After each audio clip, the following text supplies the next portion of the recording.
There's still the usual bad Sunday cook going on right now, but there's been sort of a gap in the commentary from next door, and or I visualize it from next door. I don't know where they're physically located, and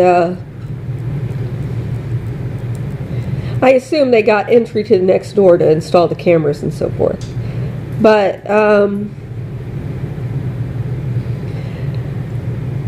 the thing about Katie, you know, she was one day saying, you know, that she was educated and stuff, and one day she was recruited by the CIA, but she decided she wanted to have a family, and I mean, I knew when she moved in, you know, that, or not too long afterwards, that she was Mossad, but you know, that cinched it, because, and I wanted to say, and then the Jews threatened you, and you had to become a prostitute and then work for them, and but I didn't say that because I wanted to see what behavior I could observe. When I came here the second time to go to college, and even the first time, I had this in mind. I wanted to be an asset to the U.S. government, the government of a country of which I am a citizen, who is not,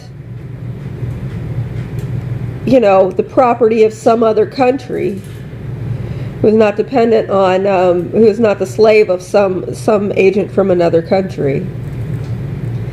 And, you know, if I was going to participate in pan-national kinds of things based on an ethnic group, I wanted to participate in those along the lines of the ethnic groups that I actually belong to. And that brings up another topic. You know, Chogyam Trungpa was saying that he was a Rinpoche. All of the kings are accounted for except for King Joseph, and so we assume that's who he was. And I think it was in his teachings that, you know, there's never a bridge too far, and for a lot of us that's a theoretical concept, you know, that we see bridges and they just look too far, and we haven't actually been across them to test. But if that's just a mirage, he's the one who knows that. And so whenever he can convince us that there ought to be an extension of teaching to these groups that have been over these bridges, we are going to teach him, and then he will be responsible for this teaching.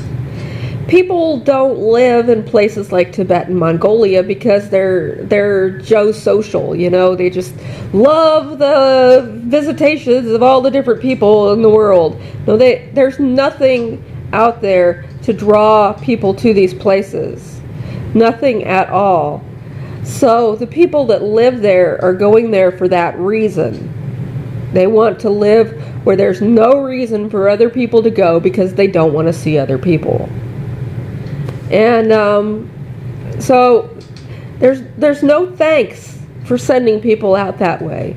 From you know, from some people want to get out of there because, you know, they want to go be with other people in different things. And those people, if there is any thanks, it's helping those people find a way to get out of here, because, you know, if they're more like the people that we don't want to see, then that's great if they want to go someplace else.